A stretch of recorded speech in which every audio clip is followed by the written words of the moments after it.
All right. Hi, guys. We're here at PrepperCon 2017, and we're here with Dr. Nicole Apelian. So, hi, how are you? I'm doing well. How are you Good, doing? good.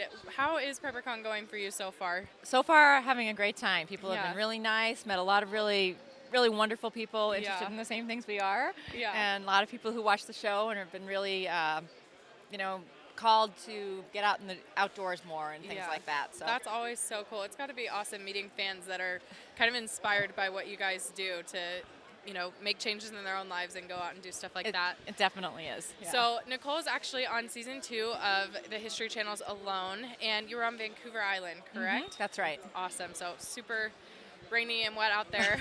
just like Oregon where I live. And how long were you out there? 56 days, right? 57. 57. Okay, that's impressive. So for those of you who don't know, on this TV show Alone, the contestants are only allowed to bring 10 items with them. So Nicole, what were the 10 items that you brought? Oh, I have to think back now. All right. And really quick, were there any, out of those items, were there any that you wish you would have, had something else instead, or things you didn't use, that kind of thing? Yeah, definitely. So most of us brought the same, like the first 6 items were the same. Yeah. We all brought an axe, a saw, a knife, a ferro rod, a cooking pot, and a sleeping bag. Yeah. Pretty much everyone brought those. Yeah. And then I brought fishing line and hooks. I brought a gill net. And then I brought 2 items of food, 5 pounds each, pemmican and gorp. Oh, okay, cool. And the item I would have switched out is I brought an axe, but I didn't use it. I have my knife with me on my table. Yeah. I have a really great long custom knife made by Ron Macy. It's got really great forward weight, and it's kind of a kukri bolo blend. And I really used that for everything. Oh, okay. And I didn't really need that. Between The that and my axe, yeah. saw, the axe was really redundant. Okay. And I redundancy is good, in Yeah. case something You breaks never know, down, yeah. right? 2 is 1 and 1 is none. Yeah, So exactly. it was good to have it there as a backup. But if Yeah. I would do it again, I might switch that item out. Switch that out for something Yeah. else. Awesome. So, Dr. Nicole actually has a really cool background. Will you tell us a little bit about your background, how you kind of got started? I know you spent some time in Botswana, and you did some stuff with the Peace Corps, if I'm not mistaken. So will you tell us a little bit about that? Sure. So, wow, it's hard to describe your own background. Let me talk about myself a little bit. So I really got started as a kid. I was just always outside. My really wonderful stepdad, who was my biggest mentor, we were always hiking and wandering around with our field guides and That's so cool. really just spent all my time as a child outside. And then went into biology because that's what really, really moved me. Yeah. And ended up getting my master's in that and worked in it for a little while. And then decided to join the Peace Corps. So I so awesome. became a game warden in Botswana in southern Africa, and that was my So Peace Corps cool. gig, which was amazing. Yeah. And when that was done, I didn't really want to leave. So it was perfect. It lined up really well. There was a lion research project starting. And Oh, wow. so I partnered with someone who was the other researcher, and we did studies on African lions. I got to live in a tent in the middle of nowhere and That is and so for cool. a number of years. And really, that's where the research was very interesting, but living outside in the bush in everything else's territory is really where I got used to living with predators. Yeah. Got used to the idea of bird language, the birds telling you what's going on in the forest, Yeah. in the impala are telling you, and the baboons telling you, learning Yeah. tracking skills, and really that awareness and that deep nature connection that you get with living outside for long periods of time. Yeah. So that started me off, and then since then it's sort of branched into everything. I do a lot Yeah. of teaching. I teach skills now. Okay, cool. Pretty much full time. Wilderness living skills, survival skills, prepping, a lot with herbal medicine. I'm an herbalist. Oh, okay. And awesome. then I did my doctoral work in Botswana with the Kalahari Bushmen. And there's a group of San Bushmen in the Western Kalahari whom I've been working with for about there's a little thing.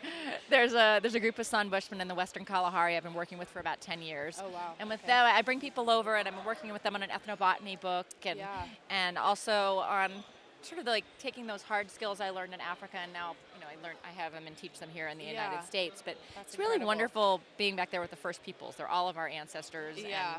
And Alan and I just got back from a trip being with them for Oh, for no 3 way. weeks. That's awesome. And we just returned from that. And it's always a joy to go back and to work with them and just be living with people who really live that closely with the land on a daily basis. Yeah, I bet. Yeah. That's incredible. That's so awesome. So, kind of, all of that experience that you had going into the show, obviously that probably really prepared you for living out there. But what were some of your hardest moments out there? Like, was it the weather, or was it, finding food? What kind of? I'll tell you my hardest moment. It was coming home. It was really.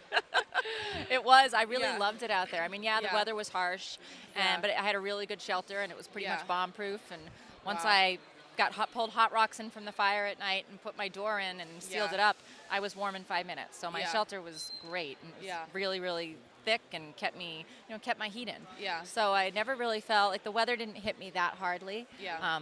As hard as it maybe could have. Yeah. I ate pretty well out there. I only lost, from my normal body weight, I only lost 10 pounds. So I didn't lose too much weight. Yeah. And I don't need that much I had a really great advantage in that I don't need very much to eat on a daily basis. Yeah. And so I need about a fifth of the calories as those big guys out there. Yeah. Oh, so it was a huge advantage. Like, no one thinks about it. Everyone thought, oh, that skinny girl's not going to make it, but that skinny girl didn't need any food. It was great.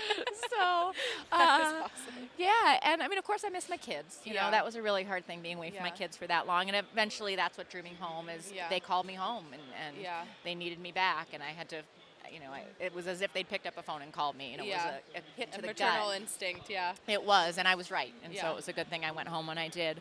That's but I really enjoyed the time out there. The transition back to society, though, is still hard. Yeah. It's still, I dream, when I can't sleep at night, I dream of being back in my shelter, back on Vancouver Island. So it was a wonderful experience, and I just feel really blessed that I was able to have that opportunity. Yeah, for sure. Yeah. So speaking of your kids, what do you guys do to kind of like embed those skills or that knowledge in them? Do they have some of the same passions as you, or is that kind of, because I know we talk about preparedness and in our world at Survival Medical we do a lot of camping and getting people prepared to do stuff like that, and it's kind of a generational thing. We take it's kind of this pride that parents take their kids camping, or so is that, do your kids enjoy that, or is my kids grew up with it. I mean, it's kind of ingrained in them. My 13-year-old, the first time he went camping, he was 6 weeks old. So oh wow. They definitely grew up with it. And I have been teaching at these primitive skills gatherings their whole life. So they've just grown up in these gatherings with all of these amazing teachers around and all the time. They just have the world at their fingertips in that sense, I guess. Exactly. That's so incredible. Yep. And my 13-year-old actually teaches outdoor kindergarten and No teaches way. little kids. Yeah, so that's That is so he's unschooling, quote unquote, right now. Yeah. And his year has been teaching outdoor survival skills to kids. That is incredible. So what my an kids awesome just, opportunity. my kids think this is all normal, so they don't see this as strange at all. No, that is this so is their norm. cool, honestly. Yeah. So we really appreciate your time. I know it's been so interesting getting to know you, and I know you guys are busy, so we appreciate it. But of course. Again, everybody, this is Dr. Nicole, and we look forward to talking with her again soon sometime. That'd be great. Be happy to be back on. Thanks.